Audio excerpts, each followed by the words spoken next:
Kakek itu berkata kepada Yun Qingyan. Wah wah, jangan marah. Mengapa kita tidak membuat kesepakatan saja?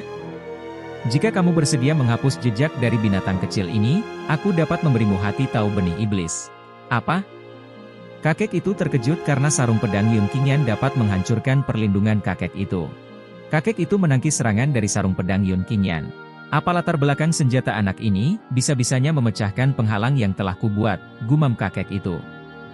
Dia ternyata bisa memantulkan serangan dari sarung pedang pembelah langit, gumam Yun Qingyan. Boneka kecil ini. Si tua ini. Sulit untuk dihadapi, gumam mereka secara bersamaan.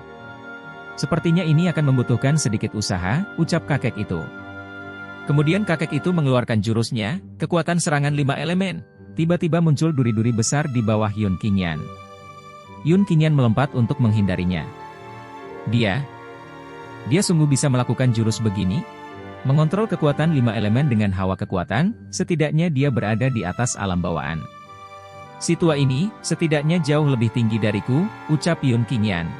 Haha, boneka kecil, kamu tidak tahu seberapa tinggi langit dan seberapa tebal bumi, bahkan tidak memandang nama, Lu Chen, di perguruan kunsingku.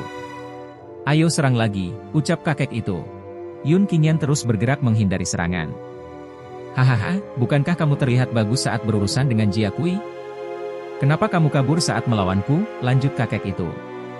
Cih. Di bawah Yun Qingyan muncul retakan.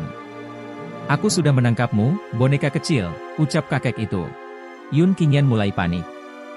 Gawat, tiba-tiba muncul anak panah di bawah kaki Yun Qingyan dan membantunya untuk berpijak. Yun Qingyan selamat dari serangan kakek itu. Ini, muncul satu persatu anak panah yang membantunya untuk berpijak. Sebelah sini, ucap orang yang membantunya. Yun Qingyan mulai memijak anak panah tersebut. Ternyata yang membantu Yun Qingyan adalah Li Ranzu. Nona, kenapa kamu bisa berada di sini? Tanya Yun Qingyan. Singkatnya, aku memiliki dendam lama dengan perguruan Kunsing.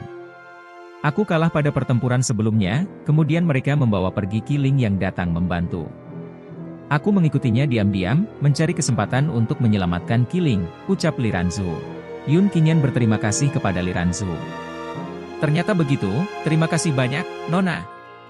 Situasinya sekarang genting, bagaimana kalau kita bekerja sama? Li Ranzu bertanya, tidak perlu sungkan, bagaimana cara membunuhnya? Pencuri tua itu ahli dalam mengendalikan tanah dan sulit untuk didekati, ucap Yun Qingyan. Cih, di mana boneka kecil itu bersembunyi, ucap kakek itu yang bernama Lu Chen. Tolong Nona menggunakan cara barusan untuk membantuku mendekatinya, lanjut Yun Qingyan. Lalu bagaimana kalau sudah dekat? Kamu belum menemukan pedang dewa, kamu tidak bisa hanya melawannya dengan sarung pedang bukan, ucap Li Ranzu dingin yang menusuk Yun Qingyan. Yun Qingyan dengan perasaan buruk berkata, meskipun aku tidak bisa mengalahkannya, tapi saat berdekatan dapat mengganggunya dengan kesadaran Kaisar Dewa. Ketika saatnya tiba, Nona bisa menembusnya dengan panah penghancur dewa, dan akan membunuhnya dalam satu serangan. Seberapa yakin kamu? Tanya Li Ranzu. 50%, jawab Yun Qingyan. Kemudian Yun Qingyan melompat dan meninggalkan Li Ranzu. Li Ranzu terdiam. Omong kosong, ucap Li Ranzu dan bersiap untuk memanah. Yun Qingyan muncul di belakang Lu Chen. Lu Chen berkata, hehe, boneka kecil, apa menurutmu kamu bisa menyakitiku dengan menyerang dari belakang? Di bumi ini, tidak akan ada seorang pun yang bisa menyentuh rambutku. Lu Chen menghalangi Yun Qingyan dengan jurusnya. Li Ranzu melepaskan panahnya. Yun Qingyan memijak panah tersebut. Lu Chen terkejut. Ternyata kamu bisa mengubah arah saat di udara. Lu Chen tersenyum. Heh, ternyata ada yang membantu ya. Tapi, tangan Lu Chen mengepal. Dan seketika tanah di sekelilingnya mulai mengurung Yun Qingyan. Tidak peduli berapapun orang yang datang, tidak mungkin ada yang bisa menembus pertahanan tidak terbatasku. Yun Qingyan tersenyum. Oh, benarkah? Yun Qingyan mengaktifkan jurus kesadaran Kaisar Dewa. Lu Chen mulai panik karena merasakan sesuatu yang aneh. Apa yang terjadi? Kelima indraku lenyap, ucapnya. Yun Qingyan muncul di hadapan Lu Chen. Pencuri tua. Yun Qingyan menghancurkan pertahanan Lu Chen. Di kehidupan selanjutnya, berhentilah merampok barang orang lain. Lu Chen diserang dari depan dan belakang. Panah Li Ranzu melesat dengan cepat dan menembus tubuh Lu Chen. Lu Chen kalah. Muncul gumpalan-gumpalan hitam yang terbakar dan terdengar suara Qiling. Teriak Yun Qingyan. Kiling muncul dari salah satu gumpalan yang terbakar itu dengan membawa benih iblis. Beberapa hari ini, aku telah menyusahkanmu, ucap Yun Qingyan. Sudahlah, jangan takut. Aku akan membagimu separuh benih iblis tingkat kedua dari Jiakui, dan kamu punya hak untuk itu, lanjut Yun Qingyan. Yun Qingyan berkata kepada Li Ranzu, terima kasih, Nona. Aku berhutang budi padamu.